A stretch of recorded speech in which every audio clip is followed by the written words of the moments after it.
Hello and welcome to a new training video from Skolera. In our video today we're going to discuss how as a teacher I can send and administer assignments to the students. Now to do this, after I log into my interface, I have two options. You can either go directly to new assignment, select the course that you want, or from my courses you select the course right here and go to assignments. Both ways will lead to exactly the same thing. On the side here I have the new assignment button. You click on new assignment, write the name for your assignment. Let's call this task 1. Okay. Select the publish date. When do you want this assignment to appear to the students? If you leave it at now, so as soon as you finish it will show up to the students, they will be notified about it, it will be placed in their workload, it will be placed in their calendar and so on. Or you can select another publish date later and select a different publish date. Now in assignments you can select an actual date and time for this assignment. So let's say we want this at 12:30. Okay, and you set. So it will appear to the students at this date and time that we selected. Also to assign students, here if you have more than one class, both classes will be added. So you can send it to more than one class if you want. If I don't want a complete class, then I can just take it out. Sometimes you might want to send assignments to particular students, either as a makeup assignment or because of differentiation. They need to be empowered in one particular side or topic or so on. In this case, you will cross out the whole class, and then from the drop down right here, we will see the class A. You open the class A and you have a list of the students in the class. You can select which students you want to send this to. Okay, so I've selected here, okay, a particular student. Let's say I selected Yusuf, and move this A, and I want to select as well Yasin. So this means that this assignment will only go to Yusuf and Yasin. If you added someone by mistake and you want to remove them, just click on the X on the side. It will remove their name. Once you've decided which students you want to send this assignment to, you can select the grading period. Where does this assignment or the grades for this assignment will go to? Now remember that these 4 items that we have here, the grading periods and the grading categories, this will differ from one subject to another based on the grading system applied on this course. So it might just have main grading periods and main categories, or it might have sub-grading periods and categories as well.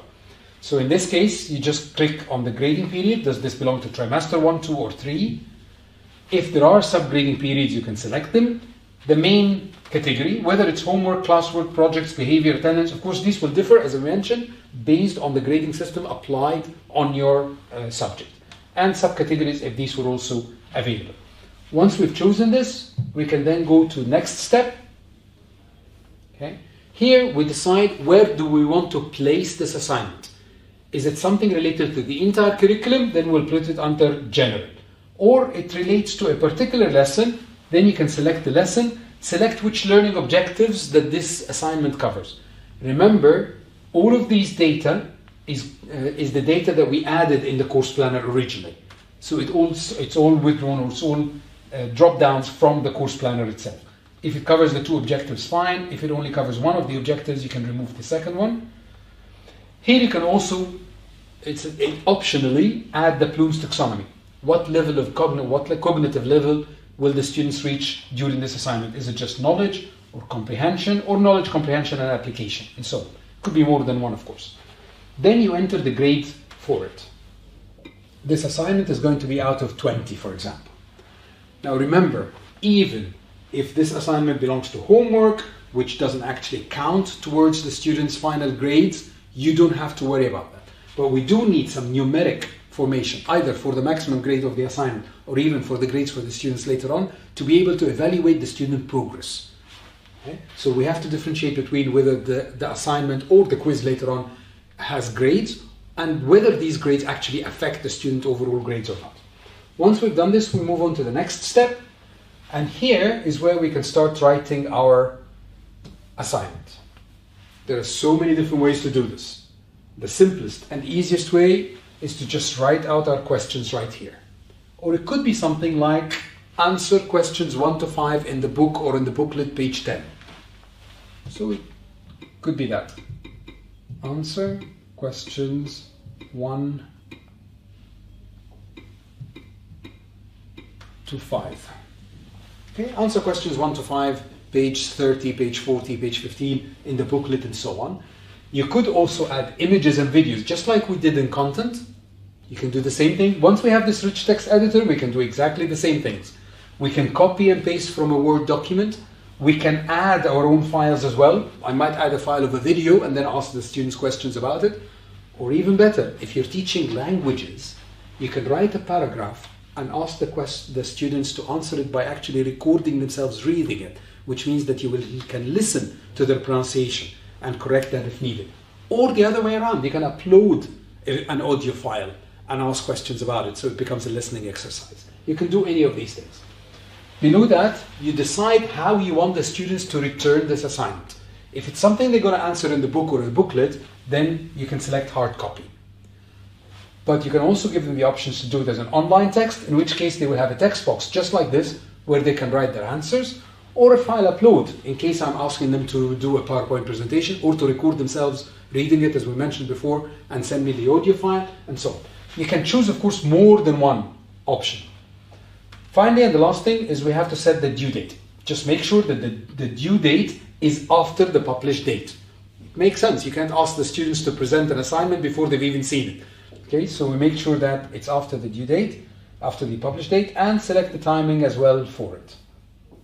Okay, so I've chosen a completely different day right here, and we're set to 1 p.m.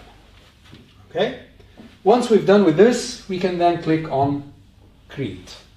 Now the assignment has been created. If we go here to topic 1, we will find that there is, under lesson 1, there's an assignment. Its due date is on the 29th, its published date is on the 14th, and the due date is on the 29th at 1 p.m. and it's assigned to class A. Right? Now, notice that the due date here is written in green. This means that this is an open or active assignment, okay? Which means that the students can still submit and they can still respond to this assignment. Once the due date passes, it will become a closed, okay, or inactive assignment, and the due date will be written in red. Okay? From the 3-dot menu right here, you can edit, create a copy, or delete. Now you can edit an assignment before its published date.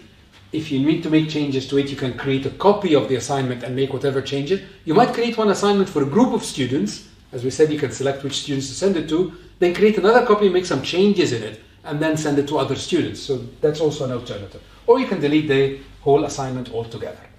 To see the details of the assignment, you can just click on it. It will take you to the assignment details page. It will show all the details. And remember here, it's one student from A because we assigned this assignment to just a single student. If you click on it, it will show you the name of the student that we assigned it to. Okay? Now, this is how we created the assignment. Now, let's say the student, this student that we asked for, has already submitted the assignment in paper or in any other way. And now we want to enter the grades for this assignment. We want to look at the assignment and we want to grade it. Now, to do this, we have to go back to Overview and we have to enter inside the class. Okay, remember, here we are in the course level. In the course level, we don't have a list of students. So we enter inside the class where we get the list of students in the class. And from there, we can go to Assignments. Again, from the drop-down, select Topic 1. We'll find the same assignment, but now without the 3-dot menu because we cannot do any editing or changing onto the assignment from here. Click on the assignment itself. It will open the assignment details, but there is also the Grades tab. When you go to the Grades tab, you find a list of the students in this class. Now, as you can see here, most of the students have already got an E, a capital E, added in the grades for them because we only send it to this student. So all the other students are excused or exempted from this assignment. Now we can enter the grade for the student right here, and we can even enter feedback for him. Okay, so we'll give this student, he was a good student, he had 18 out of 20 for the assignment. Plus we can add feedback as well.